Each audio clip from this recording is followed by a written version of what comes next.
go see different partners. They are thinking about opening their relationship. They usually have blue, like, I'm here just make friends. Instructions on how to use it, or Wait for the right moment for you, or just watch and learn. that's an issue that people in therapy have brought up. It can be a disaster because your partner's gonna feel like he's not being seen.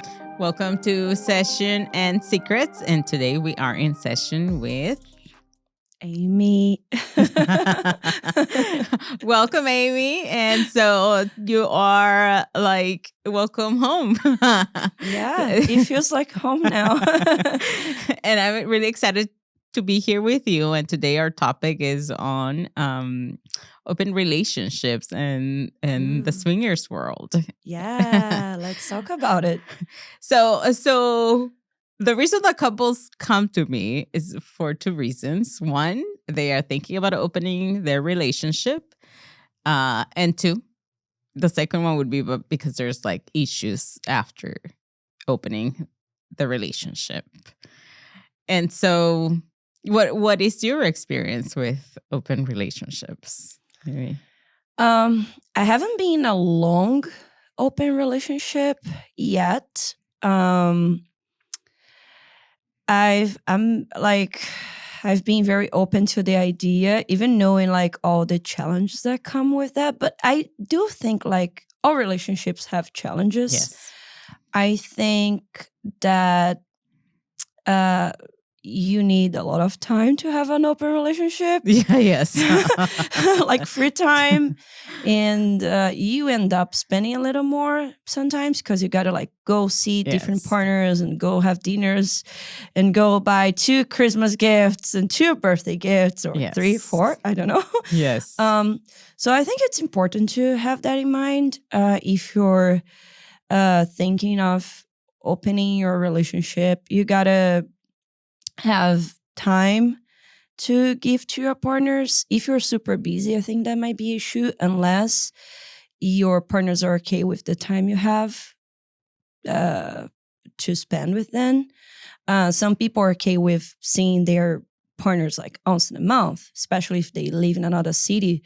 Sometimes they're not okay with that. They need more time. They need to spend more quality time. So I think that it's very important to make sure you guys talk about like, what's a good time for you? How much do you need from that partner? Like, it's okay to just see each other once in a week or 2 times in a week. Or you guys, like the testing for STDs. Yes, STIs, the test for STIs. Very important to have that conversation too, to make sure that everybody is in the same page. There are so many things that are so important to talk about when you think about opening your relationship. What about like at the play parties? Because what I've seen, I guess, in the therapy room is like sometimes couples that are open to opening relationships, they do go to play parties or swinger parties, and there's cruises, there's resorts dedicated to them. What have you seen in that? How are they set up? Like if it's a party, how is it set up? So in the parties, they usually give you like a little pendant, a collar with like a little collar that you're gonna show other people what's your intention in the party. So for example, the party that I go, they usually have blue, like I'm here just make friends. Or you what can does that wear mean the to pink. make friends? You're here just to see like to socialize and go around, talk to people, see if you find someone that you really click, but no expectations. Like you're not really like with the full intention you want to play with other people. Participate. Yeah, participate. Mm-hmm. And then they give the pink to those that actually really want to play. They are like ready to go. And are those colors like universal? Like no, they are not universal. I'm just giving an example from the parties that I go. Blue it's not like green light and red light. It's kind of like that. And I think that's cool because sometimes like you see so many people around, and if you can have the little sign to help you like, oh, like that person really wants to play. I'm not here to play because I'm still shy. So I think I'm not going to waste that person's time, they do have activities and performers to usually to make people feel a little more sexy, more inspired. They have the furnitures, they have the little experience around the parties, so you can grab your partners. Sometimes like you see some sexy couple passing by, even if you don't want to put all the pressure on them, but like, oh, they're giving like tantra massage, or they are like What's giving a tantra massage? it's the massage that they use some rituals or some elements from old traditions to help you, like with smell, scent, and taste, like the cocoa ritual to put you in the right place to receive and give.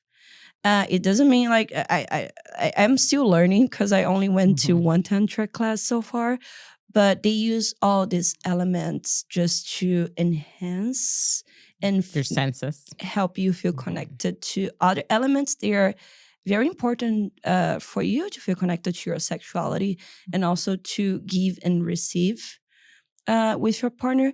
So what I see like in the play parties, the couples, they usually, when they are shy, or they grab the other couple and they go to the bar like, oh, let's have a drink. I bought my vodka bottle, whatever, and you guys can drink with us. And then it's a good start, to socialize. And if you don't drink, you can just go see one of the performers and just comment things about like, oh, look, what like are they the butt, performing? look like how sexy.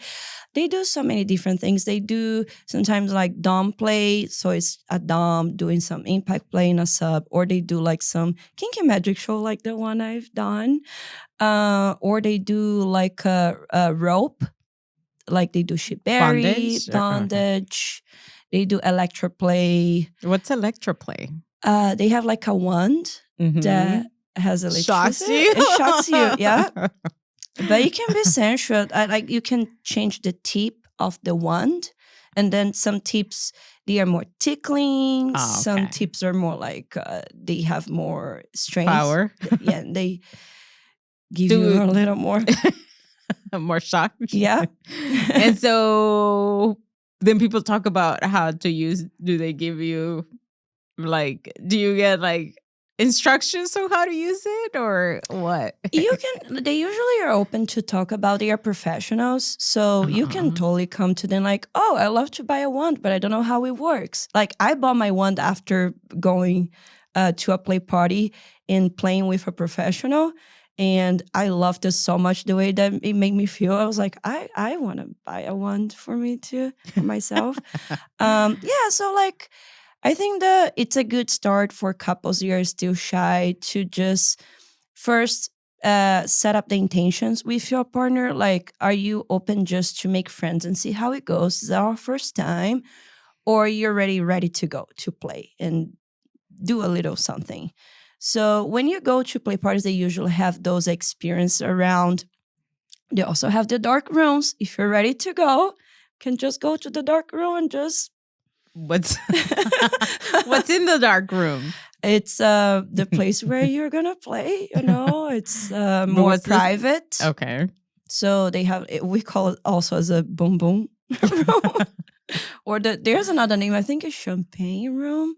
They have different names. It's a place where you go do your thing. They usually have supplies and condoms, so people you can bring your own stuff too. But yeah, they usually offer you like lubes and condoms and supplies. So they have like the mattresses, they have like the blanket, so you can just, of course, change after playing, so the next person can use a clean thing. Always be mindful about that. Right. Like, don't want to leave your mess stuff behind. Yes. Yeah, behind. I usually see like sometimes I go as a monitor, as a volunteer, so I just help watch and see if people are crossing boundaries or if they are using their phones. So you're like security. Yeah, kind of. But like we have a different approach in play parties. You don't want to be like come with like a security, like from clubs. Attitude. Yeah, we usually just want to educate people because we want them to learn how it works. So what are some of the things that you educate them on? Like, what are some of the things you think like you have to, intervene, or when you they are in a know, play party. yeah, when they're One very important thing is you gotta receive an enthusiastic yes, because if it's that's not yes. Because I know, like in the club world, because I used to go to clubs a lot and bars, I know that men are like, oh, if the girl does, that means like, oh, grab her and do something right. because she's shy.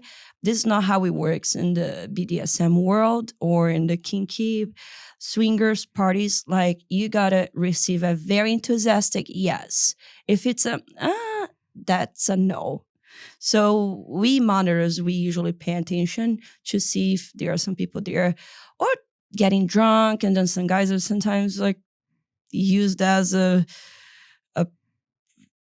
yes, but that's not yes. So also phones, we don't allow You phones don't in the allow phones? parties. Yeah. So people bring. So do you keep them? Like, Yeah, we or have like a closet where people can leave their stuff. And then yeah. So it's better for them to you don't want to go to a play party, like pay like for the tickets, sometimes like $100 or more tickets oh, to really? just be in your phone. Yes. You're there to feel present, to socialize, to talk to other people, to watch the performances. So I don't think the phone is cool in the play parties. Okay. Yeah, no, definitely. And so, just like they're not allowed in schools, right? In the classroom, Yep. like they're not allowed in the classroom. Yeah. So, what about? So, you're saying you have to educate them on what is a yes and what a yes should look like. And I think that also empowers the other person to recognize if their yes is yes coming from them or if it's coming from wanting to please someone, Totally. right? Yeah. So it's a good way of them like empowering themselves Yeah. and learning to know when a yes means yes to them. Yeah. Definitely. Are there other things that you have to educate people on, or Um, just like be mindful with the leaving the mess behind, not using the phones, waiting for the enthusiastic yes, not being touchy. Some people don't feel comfortable with that. Knowing how to ask when they start playing, what's okay, what's not okay. I think these are the basic things. There, I think a communication, like when you start participating in these parties, you're gonna learn so much about communicating, and you're gonna become a better communicator. I feel like this is what happened to me. I thought that I was a very good communicator until like I started like going to play parties, and people are literally saying like no, and you gotta be okay with that and take as like, it's a no for now, but maybe next party it's a yes. um and also being honest to yourself, because sometimes we feel the pressure like, oh, I'm gonna play party, right? Paid for the ticket, so that means I gotta play. No, sometimes you can go and not play and just watch and just make friends and wait for the right moment for you, and or just watch and learn. Sometimes you like know nothing about yes. switching and playing. So tell me and about switching. Tell me more about that. What do you want to know? Well, because I know like sometimes it's like soft, or sometimes like there's different switching, like not a full switch. You mean like between couples? Yes, between couples. Tell me about that. There are levels, definitely. It's not like people were born just ready to just give Swimming? their partner like that to another person. Yes. I think it's good to have a little go by step To start. first, like chatting. I think it's very cool when let's suppose there are two couples, right? And they are starting a conversation at play party. I think it's good to have the moment that four people are talking and chatting and drinking and dancing. But also, if you feel like your partner is kind of clicking with the other person, I feel like you should give a little time for them to also talk separate. I think that is very, very important. And then switch again. And then these two now are going to talk to these two.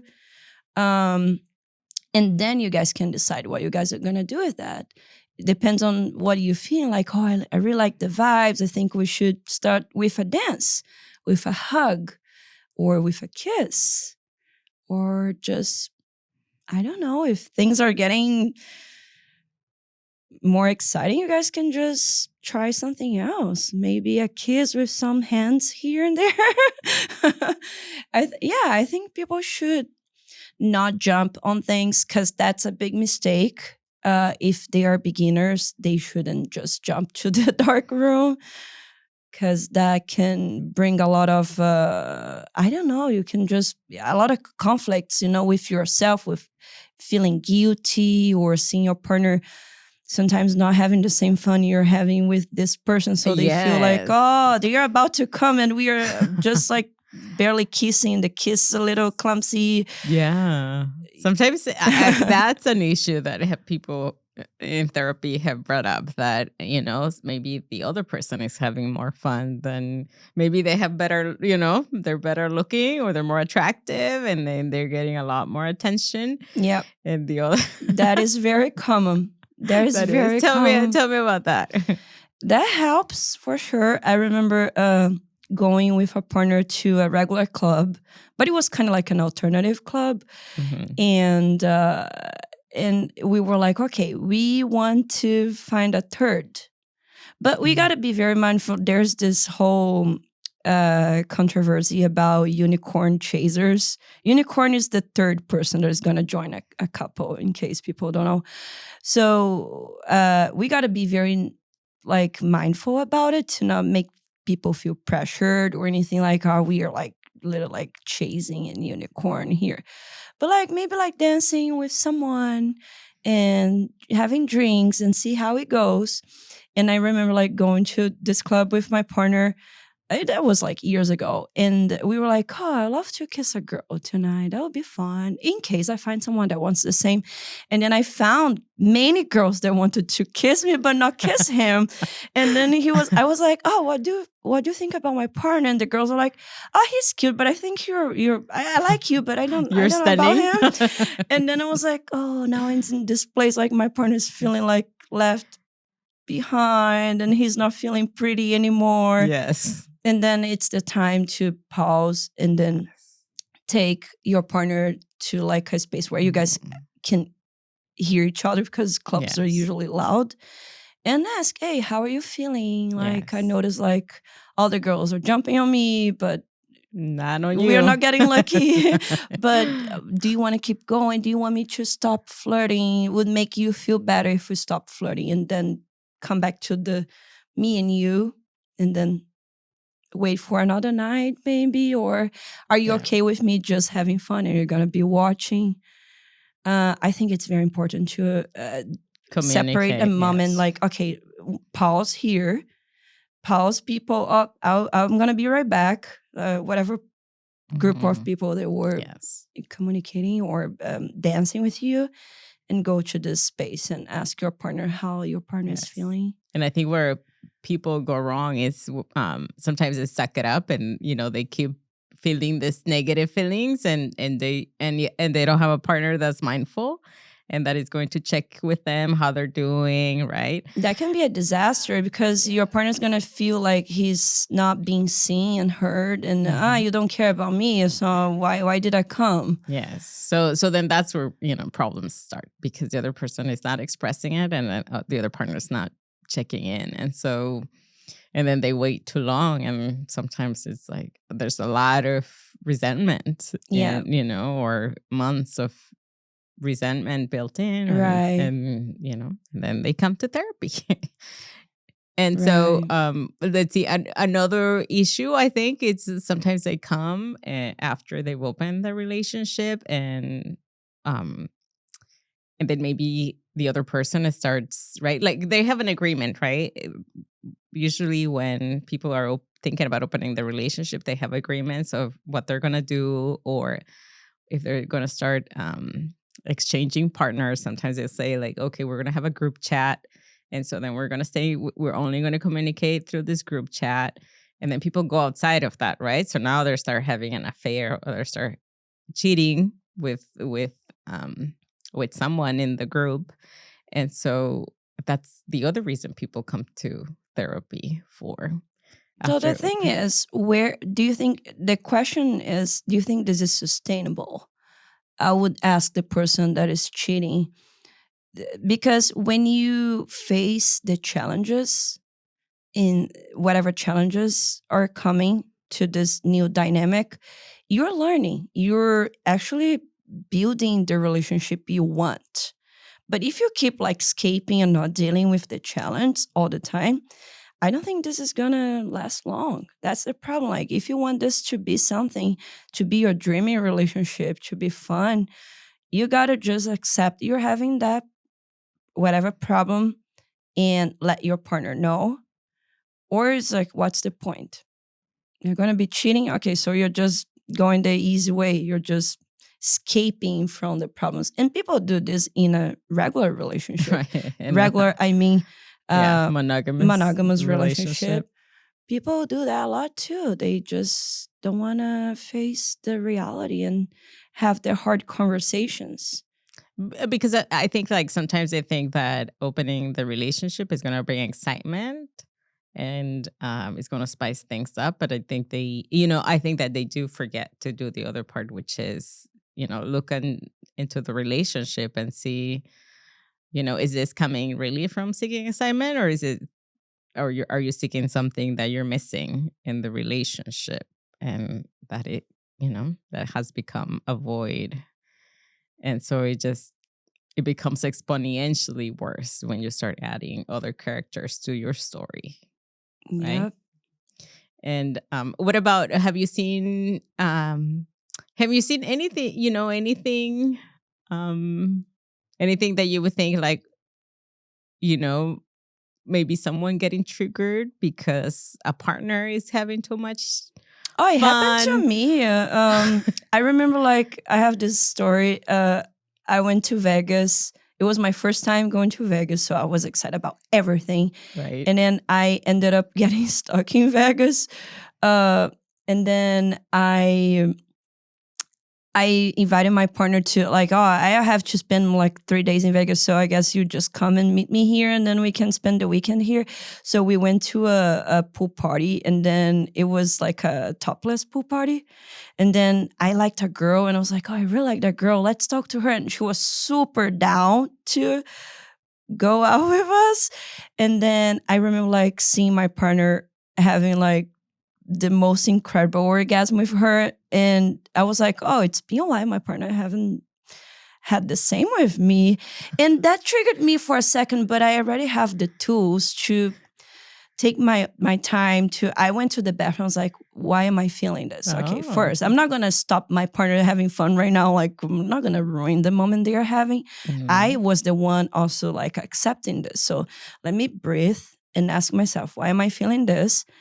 And then the second thought was, What was the that's answer to normal, that? because it was a new person with a new sound, a new body, a new Yes. smell. No, I mean, what did it bother you? Like, what Oh, was it because he bother- was having like the most exciting, quick orgasm ever. And I was like, oh, it's not like that with me. And I think that's that is another common problem that happens when you open the relationship. Someone goes into the bathroom and then comes out and they're like, what? I've never seen him, talk to or be with someone like that other than me.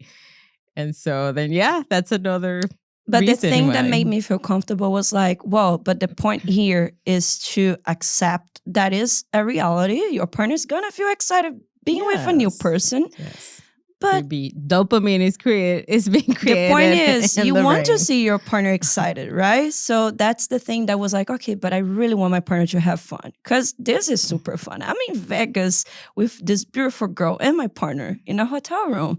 So my jealous has to be, like, I accept I have the jealousy, but at the same time, but the most important thing here for me is to see my partner having fun. This is a unique moment. I don't want to ruin that. So that was the moment that I kind of like fixed the problem, the anxiety. And yeah. What about, so it ended there, or did it follow you? Like the I jealousy? let them have fun. But the like, jealousy didn't bother you again? You didn't come back? to you? Nowadays, not that much. I would say like I used to be super jealous when I was younger, but now like because I've been exposing Mhm. myself to this situations a lot of times or more often, so I can exercise the feeling of feeling jealous and changing to, but that's what I want. I want my partner to have fun. Yes. But that's okay. Sometimes I do feel jealous, and the thing I do is I accept it and I tell my partner, look, I felt jealous. And my partner's like, okay, what did make you feel jealous? And then we have this whole conversation to see sometimes it's a little silly thing. It's Yes. just like, Yeah, no, oh, like the a perfume giggle. you use or the Yes. cologne, or like, Yes. you never used that thing with me, or Yeah. Or they were just having a conversation, right, with the other partner after sex, and the wife becomes really, really jealous, and ends the fun. And so I think you said something important, which is you took accountability, right? Like, oh, I decided this. And sometimes what I've seen is that people don't take accountability to, like, no, it was your idea, or you right. agreed to this, or you did say yes, or sometimes even it's their idea of like opening and bringing another someone else, and then when this happens, it's like it becomes the other person's fault. And so I think that's great. Like, we should take accountability for the For sure. decisions we make. And I think that, and then also talk about it with your partner, right? Like, talk about it and express how you felt. That's important too. Because it goes back to, right, you're building communication, you're strengthening the Then you bond. guys are gonna, with that challenge, you guys are gonna talk. And Mhm. now you know what triggers each other, what's good, what's not. And then the next experience is gonna be a little better because now you guys know a little bit more. And the next gonna be better and better and better. And you're gonna become an expert in just saying the things you want, the desires you have, the fears you have. And the intention is just to make it better, And easier. yes, and that would You know? be empowering to be able to express it. Very empowering. Yes. Well, thank you very much, Amy, for being with us here You're welcome. in Session and Secrets, and we hope to have you back again for another session with you. Oh, thank you. I would love to.